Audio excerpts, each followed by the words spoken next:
Thanks for joining us in our How to Make Coffee video. So we're hoping this will be a training resource we can use for anybody who wants to help out with coffee hour. Today, Laura Beeler is here to help us. So she's going to give us the lay of the land here. We are here at this big intimidating machine. We're going to show you how it's not as scary as you might think. All right, Laura, so what's the first thing you do when you come in to help with coffee hour? First thing you do is look for the brewing station directions because it's all right here, so you don't have to remember anything from this video. That's great, because I can't remember anything these days. Yes, it's true. So very first thing you want to do is come in and just turn the machine on. The yellow button? The yellow button, on Yellow and button. off. Okay, right there in the middle. Takes approximately 10 minutes to heat up.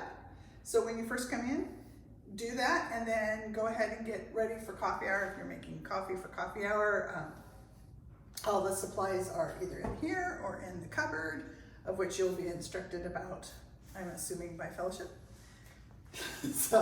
Okay. Okay. So after it's heated up, then what's the next step? So next step is pay attention to the fact that some of these are labeled. So this is a hot water only carafe. So that's labeled. Okay. So you're never going to make coffee in that because that will make it very unhappy. All the tea drinkers will be saying Not mean like things about you. That's right. All right. If you were to make a large pot of decaf, the one with the orange, what do you call this? Flipper. We're going with Flipper. We're going with Flipper. That's for decaf. These all can be moved around. This is just storage up here. This is the actual heating system. So we call that the carafe. Yes. And we have 4 carafes. Correct. Okay. And then we have 2 satellite heating stations. So if you want to put a carafe out somewhere or other than where it is right here, this is a heating station. You just plug it in and turn it on. Okay. It gets very hot very fast. So if you're going to have hot water for children and you're going to have it out there, make sure that there's always an adult with you because it's extremely hot water and we don't want to burn our kids. That's right. So Hot water for children, you mean for cocoa. Cocoa. Okay. Yeah, or for tea for adults. My So- oldest will drink tea in his cardigan. So there you go. That's true. There's also a hot water button here for if you want hot water on demand once this is turned on, and that's why you have a yellow tray here because people do things like this and make a mess. And another thing that can often happen to people is these get clipped down. You turn it on, you start to brew, you walk away. Yeah, it'll make a big mess, but this tray will help you save yourself. I'm not saying that I did that last night. I'm just saying. So make sure that the levers are all up. Okay. Okay.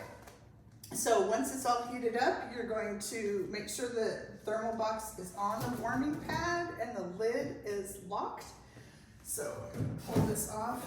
So the lids just twist and lift up so you can dump it. But you want to make sure that the lid is locked. Sort of a twist and shout kind of Yes, thing. and it's labeled right on there.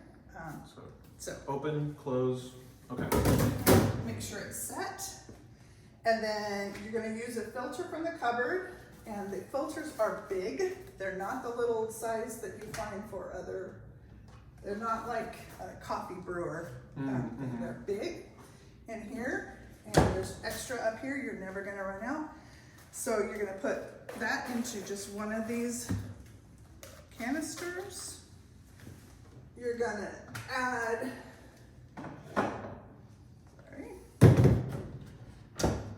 1.5 cups of ground coffee. So and make sure that they're level in the.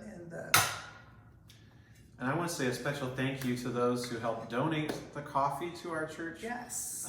So some of the Ellsworth family, I think, helps make those donations happen each month. It's a great gift, but good coffee goes a long way to making good church. Yes. So thank you to those who have donated. Yeah. So that coffee actually comes from Pete's Coffee, and Ellsworths do coordinate that. So this is a 1/2 cup measure. So 3 scoops into the bucket. And then you want to make sure that it's level. It's not a heaping. So 3 scoops. 2,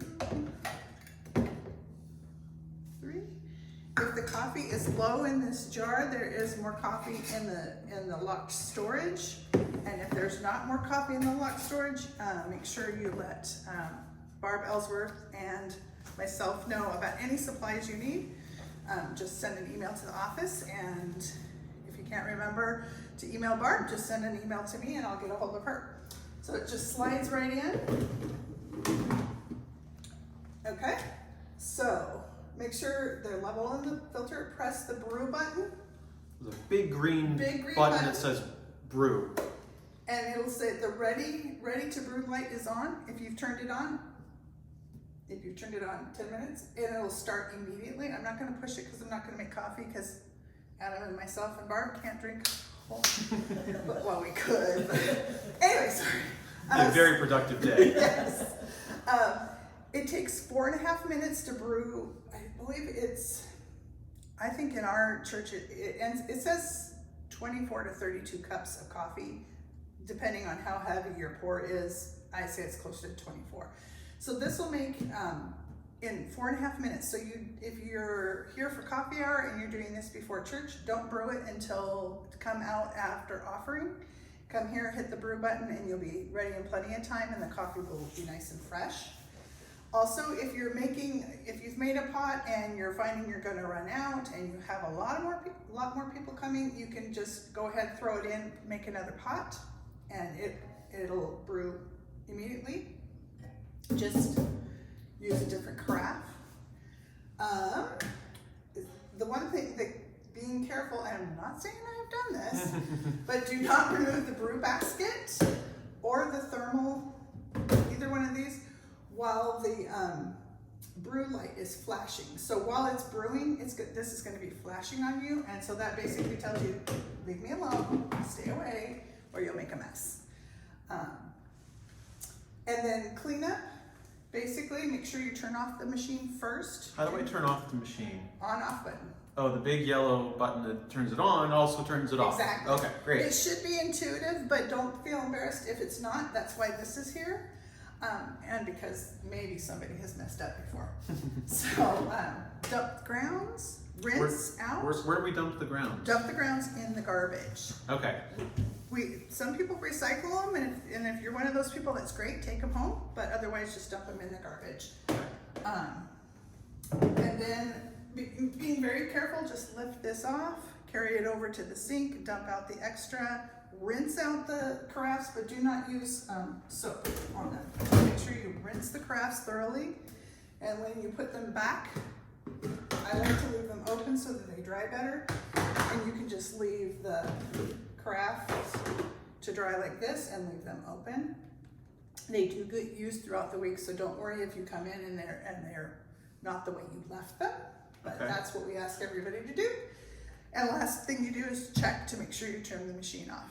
It's not absolutely critical, but it's a really great idea to not leave this machine on. It's just a waste of energy and electricity. So, Great. do you have Easy any questions? peasy. Yeah. So if we need other things like sugar, cream, non-dairy creamer, that kind of stuff, it's all in here? All in here. Okay. One of the things we ask fellowship people to put out is make sure you put out these, the coffee is donated by Pete's since they are so generous with us. And these table tents are also just to remind people to put away their tables and chairs. It's just very helpful for a coffee crew to not have to do that all by themselves. And if any supplies are getting low, please let me know in the office. An email is best. If you tell me in passing, I will forget. So an email or even a text to tell me we're getting low on creamers or coffee or apple juice. Thank you. And cups, the little cups. So, yeah. Well, terrific. Thank you, Laura. Thank you, Barb.